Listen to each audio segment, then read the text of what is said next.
can guide you and help you find white space and do research for you and all this stuff. But ultimately, you're making the choices for producing that outcome. And I think of that as just extremely entrepreneurial. I think we're entering a very, very entrepreneurial age with AI. It's just more people within outside of companies, within companies, get to stop and think about entrepreneurially, about creating something new or trying to do something new rather than just filling in the detail work, the execution work of what it takes to build that. And so I think people with really strong taste are going to be very in demand and very needed. And I use the term designer in the article, which may or may not stay in vogue. But when I think of designer, the definition of designer that I've used through my work at Wired and Godfrey Davidge and some other places has been a series of creative choices leading to a desired outcome, right? And that's what I basically think that you'll be doing with AI is you're making these choices, and they are creative choices, even if you're building a business or creating an HR department or whatever it is you're doing. You're making these human choices because you have this vision of this outcome you want.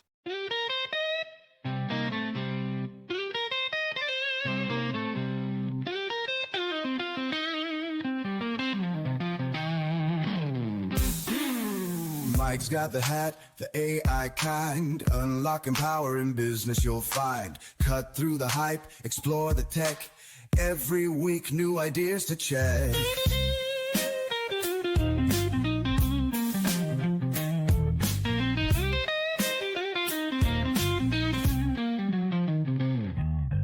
All 10 leads us on a digital quest, AI secrets he'll always invest. Tune in tight, don't miss a beat. Knowledge groove, keep you on your feet. Listen up to the AI flow, business growth, here we go. Cutting edge insights, that's the plan. With the AI hat, you'll understand.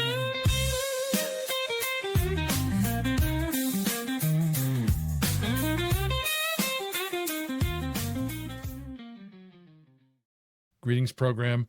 Welcome back to the AI Hat podcast, where I selfishly use this time to pick the brains of experts at harnessing the power of AI across all areas of business, from streamlining operations and boosting productivity to getting a competitive edge and driving explosive growth. Oh, and you get to learn too. Subscribe to be shown how to prepare yourself and your brand for this AI revolution and come out ahead. But what if the technology that's keeping you up at night could actually become your biggest competitive advantage? And here's what's happening right now. Business owners everywhere are watching AI generate content, create designs, and handle tasks that used to require human expertise. And the fear is real because the question feels existential. If your clients can do this themselves, what happens to your value? But what if you're looking at this completely backwards? What if AI doesn't replace human expertise? What if it makes the right kind of expertise absolutely indispensable? Well, that's exactly what our guest discovered when he conducted a fascinating experiment. Robert Capps tried to write an entire New York Times Magazine article using AI. The result was polished, engaging, and would have fooled most readers. But here's the twist. He didn't publish it. Instead, he wrote one of the most important pieces about the future work that I've read all year, and it reveals why human judgment just became more valuable, not less. Robert brings a unique perspective to this conversation because he's lived at the intersection of technology and creativity for over a decade.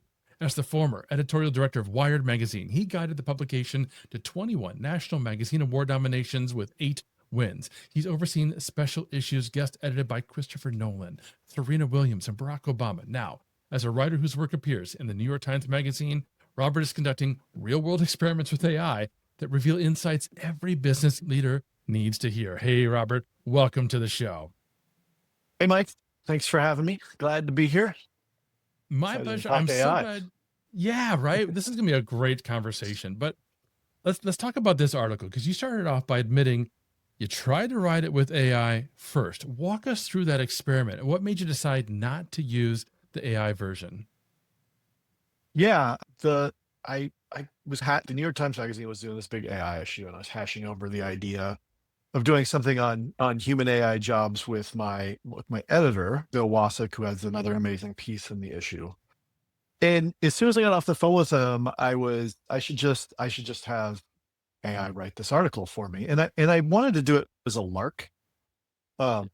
I thought it would be. I mostly thought I was thinking originally that it would be funny to just do it and have the whole thing done in like an hour or two, and then just send it to Bill and be like, "There you go, all done. Here's the invoice," which would have made it my most profitable article I've ever written if I could pull it off in that amount of time. But it's also like, isn't that the point, right? Like AI is supposed to just be able to do these things and allow us to go further and faster, and so I set out to try it. I think in all transparency, like I never thought that it would run or that I would let it run for issues I'll get to. But I fed the assignment letter and some documents into ChatGPT and put it into deep research mode and had it prepare a big report about what new jobs for humans AI might create. I tried a similar thing with Claude.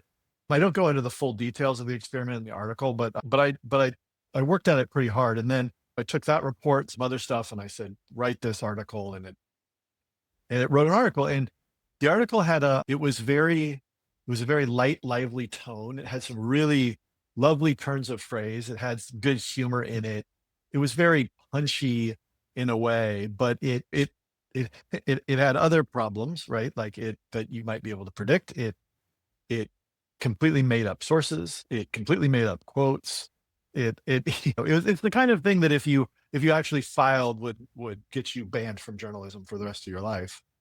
Which we have a little bit higher tolerance for AI making those mistakes now. But I think probably more profoundly what I found is because I hadn't done any of the actual work, right? I prepared this report and I'd read the report, but like I hadn't done any reporting and I hadn't really spent a lot of time reading research papers or anything. So I couldn't even really tell you where it was right and where it was wrong. And I couldn't tell you where it was overstating things or where it might be understating things.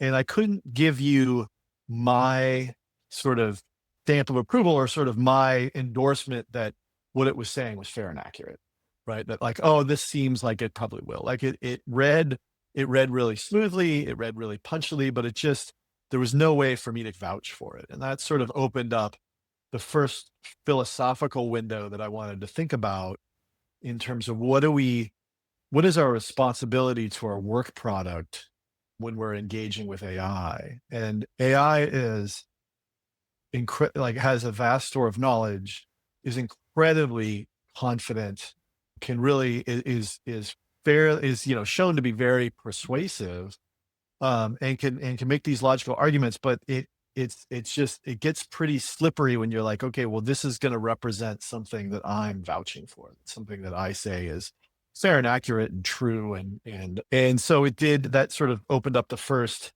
area where thinking about, okay, AI takes off and AI is used to do more different kinds of work. Like, what is the unique role of humans still need to be in? Like, where does AI actually need humans? And trust became the first opening there. Like, right, how are we thinking about how much we trust the AI? Yeah, that's the real crux of the issue. At what point does the AI stop and the human has to take over or lead or initiate? We have an entire framework at the AI Hack, the human framework that helps agencies and businesses understand how to look at AI, how to integrate it. But you really you said it so well. It's incumbent upon us to understand the topic on which we're asking AI to, in this case, create a piece of content. Because if we have no knowledge of that content, we have no idea if the AI is just making it up from whole cloth, where it's falling into errors. And again, a lot of my audience are marketing agencies, right? So they're working on behalf of clients. And we know many of them are using AI for reasons, good reasons. But if you're asking the AI to just write a piece of content on behalf of a client, maybe a business that you're not familiar with, and you're not taking the time to vet that information, who knows what you're putting out there. And so you talk about this thing called the responsibility hurdle that AI can't cross. Can you explain what you mean by this and why it matters to professional services? Yeah, AI is not it's not part of our moral world, right? Like, and it's using its algorithms and its training and the data that it's collected, like assemble these things, but it's not able to take, it's a machine. It can't really take responsibility for the outcomes of that product. That has to be a human, right? And that can be in small ways and in big ways, right? Like, so small ways, if you're in I put this example in the piece, if you're an HVAC contractor, right? And you're using AI to do the parts of your job that aren't really what you feel is like core to what you want to be doing, which is the paperwork, right? Like contracts and estimates and all kinds of stuff, and just trying to making that part of it faster. But ultimately, like, those have legal implications, and the AI is going to do what it's going to do. It doesn't really care, because it can't care whether it gets it wrong or not. But you're on the hook for that. So at some point, there has to be a human in the loop, so to speak, to be like, I accept responsibility for this document, even if it's created by AI. And that goes like that starts at just the very base level, but the implications just grow from there, right? Like, you talk about putting AI into weapons in our defense system, right? Like, who is accepting responsibility if an autonomous weapon kills somebody? Right. Like, at some point it's gonna track back to a human. And then there's like lots of places in between. And so I think that sometimes when you think about big companies, and people talk about, oh, big companies move slow, and big company IT departments can be a little bureaucratic. And like, the reason that a big reason why some of that happens is because of just accountability, corporate accountability. You have to build systems that are defensible, and they have to be defensible to clients, to investors, to board members, to all kinds of people. So you can be like, well, why, when something goes wrong, be like, why did this go wrong? And be like, well, here's all the systems we had in place. And people are like, okay, that's logical, right? It's just an error or whatever. And we build a chain of responsibility. And I think as we integrate AI, that chain of responsibility gets more complex, right? So you start to see these roles where people have to come in and really think about that chain of responsibility. And in extreme cases, they might need to go in front of a judge and jury and explain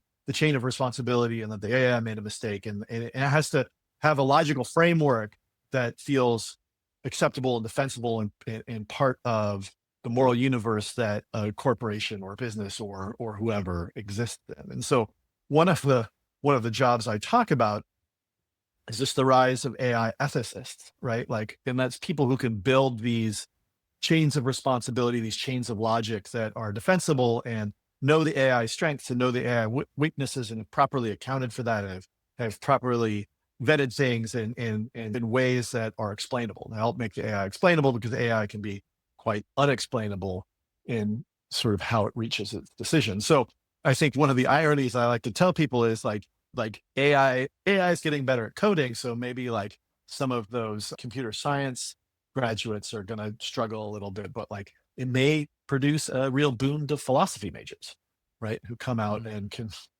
play the role of ethicists in corporations, as they start to think about, because you have to think really philosophically about like how you feel like the AI is okay, and where you need someone to accept this responsibility, and where you need to have a human in the loop to step in.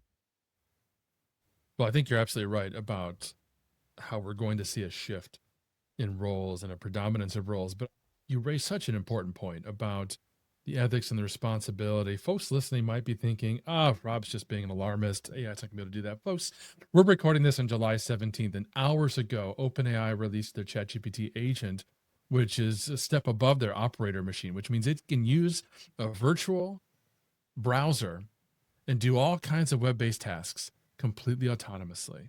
And this really is just the beginning. By the end of 2025, early 2026, we're going to have completely autonomous agents, which means you're going to be able to ask the AI to go do something, and it will just go do it on its own, maybe even without you asking it to do it. So these are the kinds of things that we need to be aware of as business owners, as human beings, right? And just be aware that we need to have that human in the loop, as you've said a couple times.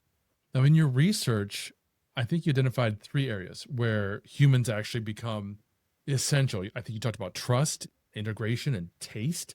Can you break down what each of those looks like in practice? Yeah. So trust is what we've been talking about, and it has a wide range of implications. That like, you need a human in the loop in certain things, in certain systems, or in certain instances, you just want a human in the loop, right? Like, and I think like like Klarna, which tried to go as far into using AI as it possibly could, and use the AI for one of the big things was its customer service call centers, found that at some point in like customer service, the AI could be very good at a lot of things and very good at helping people, but like at some point there would just be instances where people just wanted, the preference was just to talk to a human, right? Like so because it's just, we just trust other humans in a way that machines frustrate us, right? So there can be this preference issue where it's you just to show that trust, you still, and Klarna ended up hiring more humans into the system to play that role, alongside the AI, because it's just, that's where the trust bounds were. So there's this whole world of trust. Integration was one that I talked a lot about with a guy named Robert Siemens, who's a professor at NYU who studies AI and economics. And that's really about the intersection of the technology and the business, right? So the integrators are the people who understand both. So, and these might be more temporary roles for the next 10 years or as AI gets onboarded, but it's the people who like really understand the models, really understand how the AI works and what needs to be done, but then also really understands a given business, right? So understands the customers, understands corporate structure, understands like the different needs that it might have. And so they can sit at that intersection and think deeply about like where the AI will be most useful, where it might not be useful, where it might need humans mitigating it. And so it can be things like keeping track of the models, right? So I talked to Sal Khan at Khan Academy, and Khan Academy, the sort of learning empire. It builds tutors to help kids in math and science and English and writing. And but the models are changing. There's different models from different companies, and they change every few months. And some are better at algebra and some are better at writing. And so just keeping up with those models and knowing where they're weak and knowing like where they're prone to hallucinate and might need to be checked, and knowing which is better at what. Like that can be right now a full-time job for someone when you're building something that is a wrapper around one of these models, right? Like if you're building, as they do, tutors that set up the models, you need to keep up with that constantly. So an integrator will sit there and figure that out. Or it might be like, how is the AI, can the AI work best in a company's sales process, and like where can it step in and where do you still need the human to work? But it might be, as you talk about coding, the example I bring up is the software plumber, where someone is, so in traditional coding, you're writing the software, but now more people quote vibe code, and they're coding through prompting. And then the systems become more and more agentic. And so you're sending out these agents to do the coding and build the systems. And then something goes wrong and you don't know what it wrong is. It's not quite debugging code, because really what you're doing is just like digging through the different levels of agentic AI to figure out like where the one thing that went wrong that cascaded the system. So it's a little bit more like snaking the pipes, as it were, like software plumbing. And so it's really just those technical roles that really think about the AI and then the business, and understand both. Then finally, I think the one that I found most exciting, the people often find most exciting, is taste. And that is that ultimately when we're conducting any business, like there does come down to a taste factor, and that can be a creative business or it can be a non-creative business. And I start this section in the piece with the story of Rick Rubin, the famous music producer, and his interview on 60 Minutes, which has gone widely viral, where Anderson Cooper is asking him, very confused, what is it you actually do, right? Like, what is your role here? Like, do you know how to work a soundboard? And he's like, no, I don't work a soundboard. You know how to play instruments? No, I don't. I know almost nothing about music. And they're like, well, what do you do? And he says, well, I have a really confident sense of my own taste, and that has proven helpful to artists. And like, I think that probably really undersells what Rick Rubin does. Like, I think that he's a coach. He's a lot of things to the people he works with. But this idea that someone is really valued for their strong, confident taste, I think really resonates in an AI future, as you think about, what we'll be doing when we have all these tools to do a lot of the gut work and a lot of the different things, is we have to like create a vision for what we want, right? Because AI doesn't want anything on its own. It's not, somebody has to be directing it. And so if you have a vision that, and you can make really bold choices and be really confident in your choices. And if those choices can lead to really economically viable or even powerful things, then that's a really important role that the human still needs to play. And that can be in, like I said, filmmaking and podcasting or other things, but it can also be in creating a product, right? It can be in creating a service. It's just like, what do I want this to be? How is it going to be unique? Like, how is it like, how is it going to be different than what's out there? How am I going to like form it? And the AI can guide you and help you find white space and do research for you and all this stuff. But ultimately, you're making the choices for producing that outcome. And I think of that as just extremely entrepreneurial. I think we're entering a very, very entrepreneurial age with AI. It's just more people within company, outside of companies, within companies get to stop and think about entrepreneurially, about creating something new or trying to do something new rather than just filling in the detail work, the execution work of what it takes to build that. And so I think people with really strong taste are going to be very in demand and very needed. And I use the term designer in the article, which may or may not stay in vogue.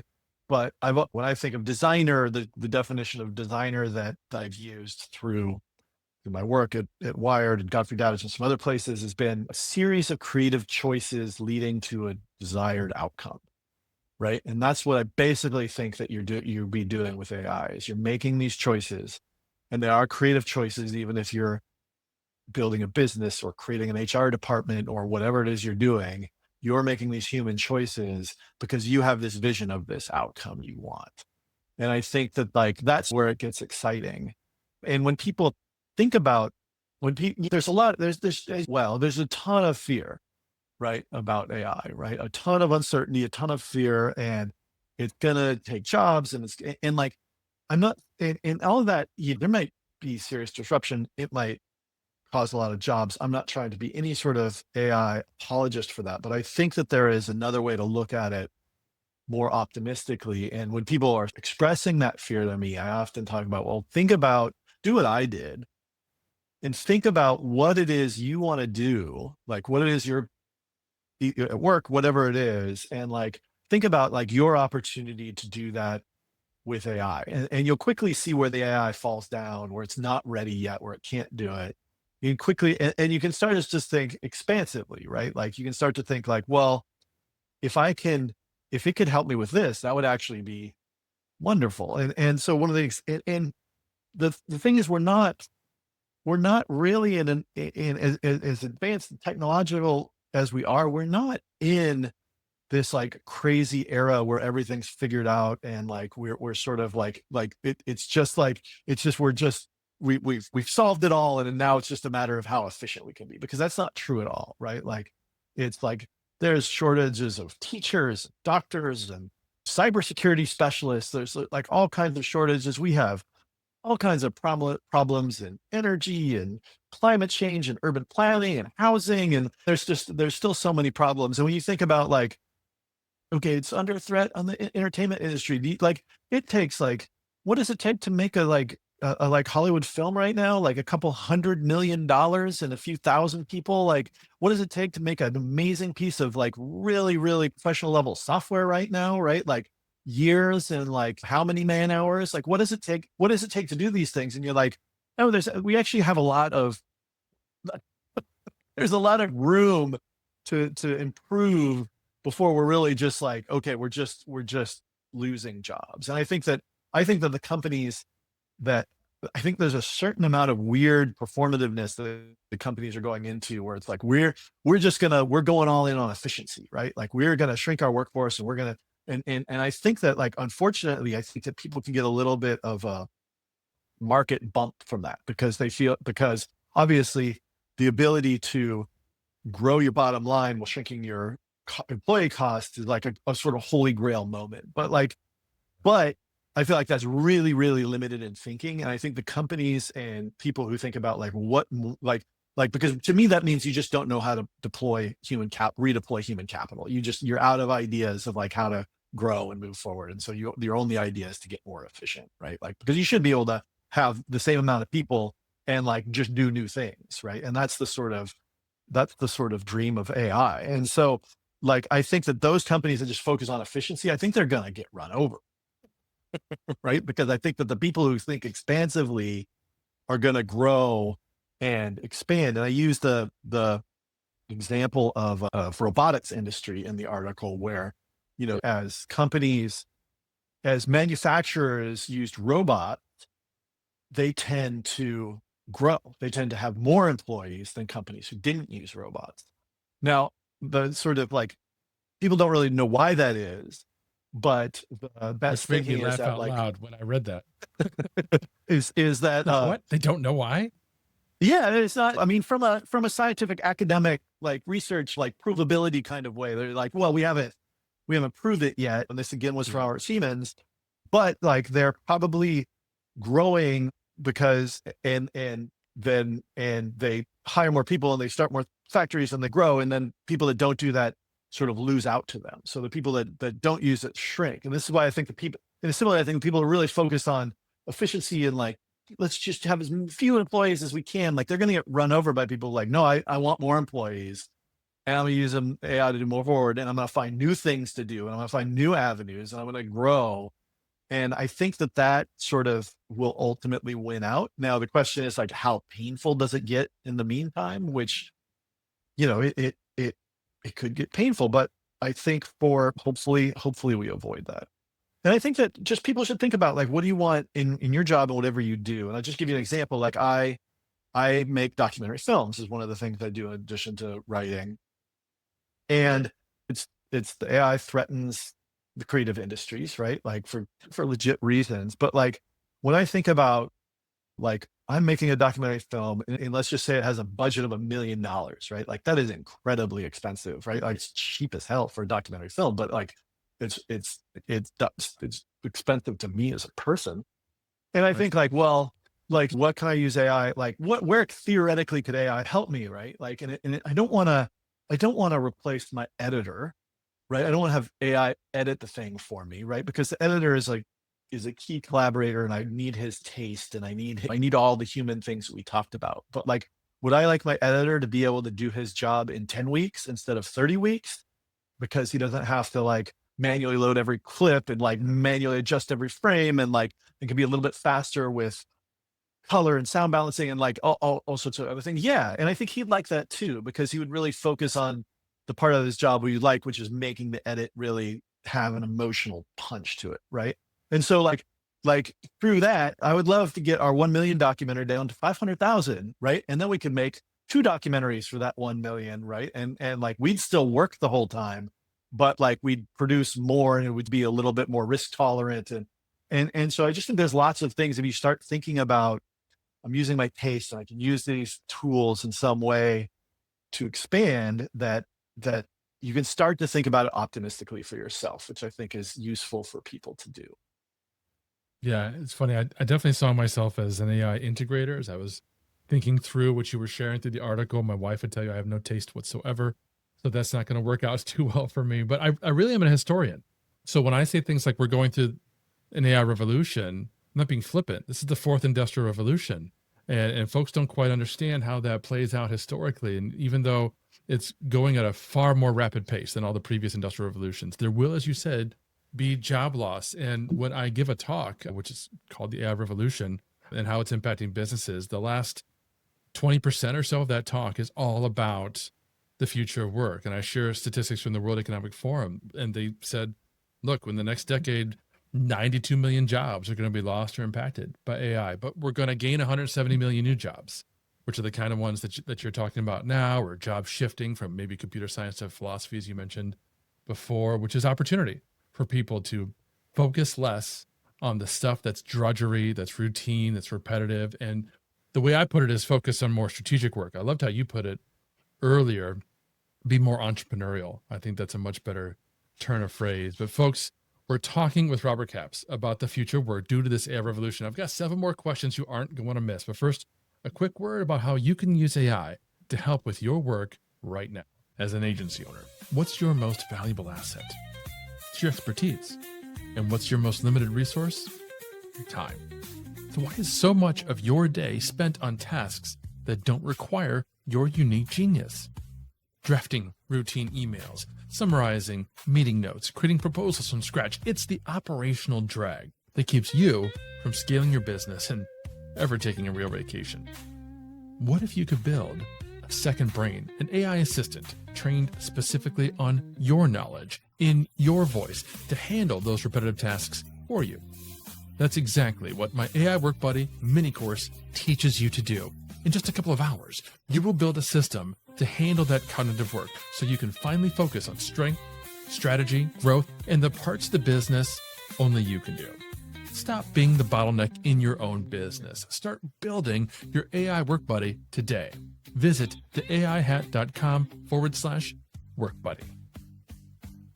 So Rob, let's talk about some of these roles that you mentioned, because I just think it's fascinating. You talked about AI personality directors and differentiation designers.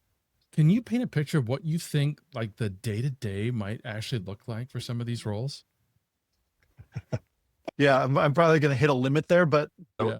what's funny is I went out and talked to all these experts, right? Like a lot of academics, a lot of people who do a lot of thinking about this and who've done a lot of experiments with AI, and like nobody was like it. All the conversations got really philosophical really quick because the models are so fast moving and it's just so hard to tell. So it was like building these frameworks. So it was like, well, we think, or I came to the conclusion that it's like these trust and taste and integration. There's just some things in there, like the personality director, right? So look, when you think about companies will be, and they already are, customizing AI to their organization. And there's a lot of power in doing that because the AI can use your documents and your IP in your meetings and your transcripts and everything to really help your organization from the internals. You can be like, who said, like somebody said something in a meeting that I need to find right now, and they can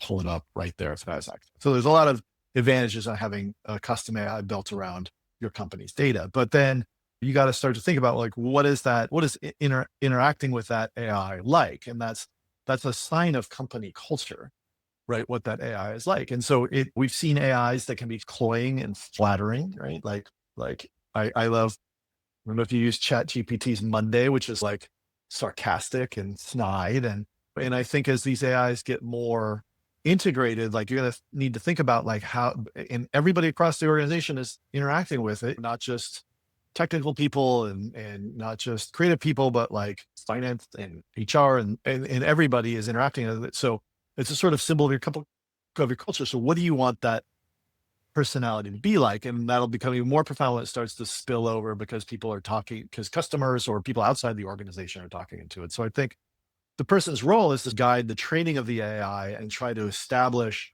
its voice. It's probably a wrapper around one of these other things, but you want it customized to respond certain ways, to behave certain ways, to like have a certain tone, to be helpful, but like you also want it to be really honest. So I think that is a little bit of it's going to take knowing that technology, but then really working with the training data to get that model working the way that you want it to.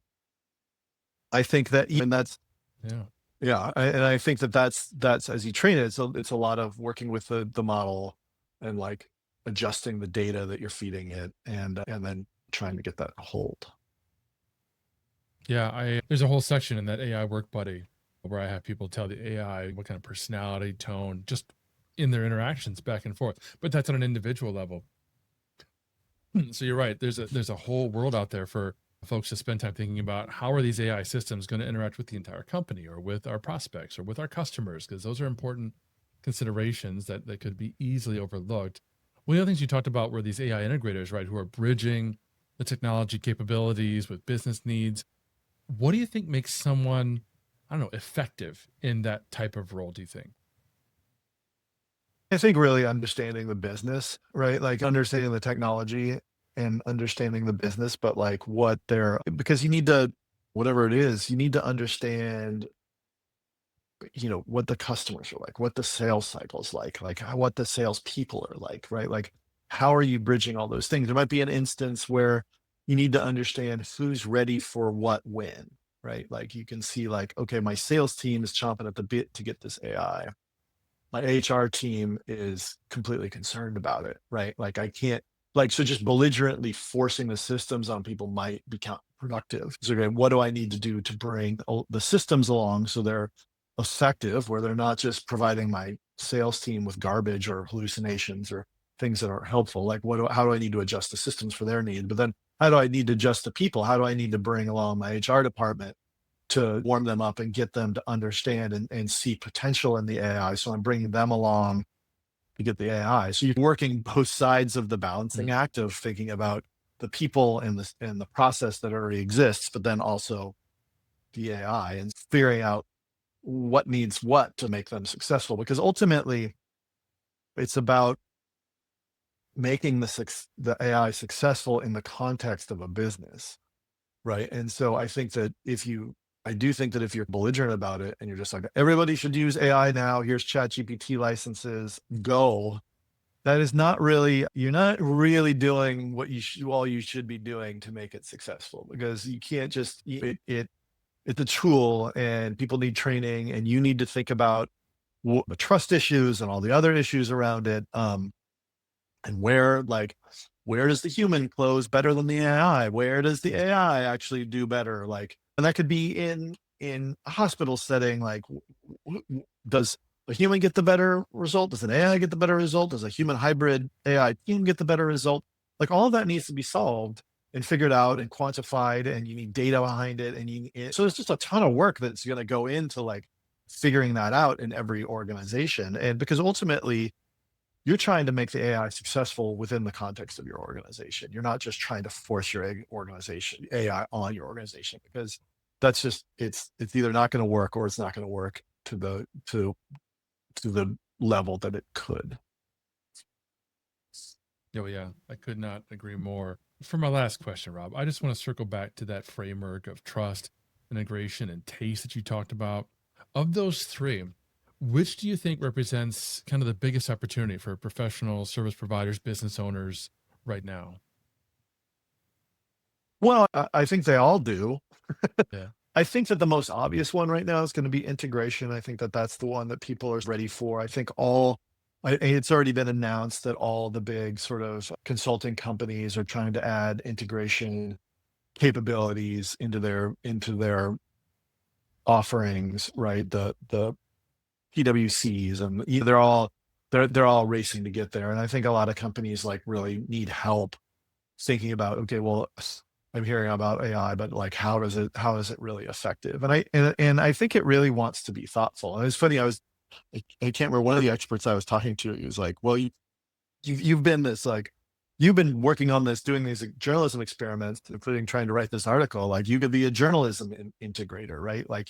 Like someone who's really like, okay, well, where does this really make sense and where does it not make sense? And it can just be little, like in the journalism example, and this is one Ethan Mollick talked about. This is like, I feel like for a long time there's people saying, oh, it's great at just creating a first draft, right? And first drafts are the hardest things to create. And so, man, to make a first draft and then you're just off to the horses. But like, I actually think that that's a terrible idea. I think that you should not use AI to do your first draft. I think that, and as Ethan Mollick said, he's like, I don't use it to do my first drafts in academic thinking because it'll dominate my thinking, right? Like it's too much too soon, and it doesn't give me the space I need. Like I need to think by writing. I need to write to get my thoughts down. And I think that's probably really the case. So it's like, I think there needs to be a lot of experimenting and understanding, like where in a specific company, but like not just where it can be used, but like like helping people with the process that makes it most fruitful, and not because there is this risk that AI diminishes your capacity, right? If you use it wrong, right? It diminishes it can diminish your organization's thinking. It can diminish like your company's resilience. It can have these adverse effects that you're probably not really thinking about. So you need to think about processes where it's making you stronger and not weaker.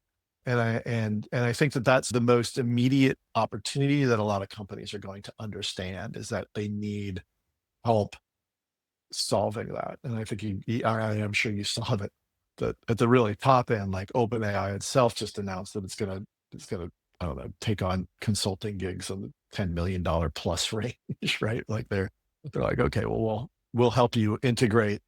Like you have to be a pretty substantial organization to take on a $10 million consulting contract. But like, once it results in $1 billion of value, I mean, if it results in $20 million of value, it's an effort well spent. So that's the one I think that is going to be the most money is going to flow, and there's going to be a lot of immediate opportunity. I also think it's probably the one that times out the earliest, right? That a lot of those jobs are we all used to, the same way that consulting companies maybe helped you with your website in the 90s, right? Like it's just that it just becomes baked in at some point as the technology gets wider and wider adopted.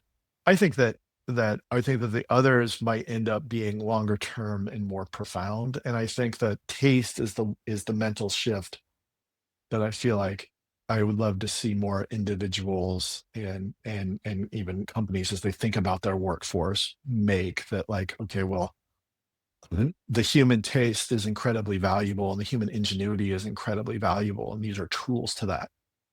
And so how can we be really empowering that across the organization? And so one of the complaints is that younger workers, that the bottom rungs of the corporate chain are the first to go away as we use younger workers to do the more rote tasks that AI can more easily do, simply like writing up the meeting minutes or whatever it is. And sort of like, well, your younger workers have really unique perspectives and they have really unique tastes.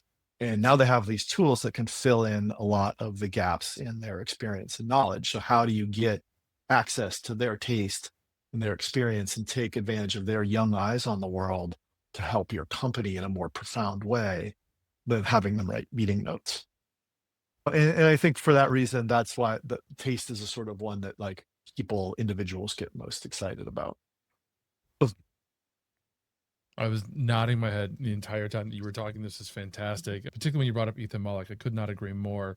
I'm a huge fan of Ann Handley, who's a brilliant writer in the marketing industry. And she's made the exact same point numerous times. Don't use AI to create that first draft. Use that time to really think through what it is that you want to say, which is why I enjoy so much talking to journalists and authors on this show, on every podcast that I've ever hosted, because they're always the ones who come with the best baked ideas. They're the most articulate. So this has been an absolute pleasure talking to you, Rob. Thank you so much.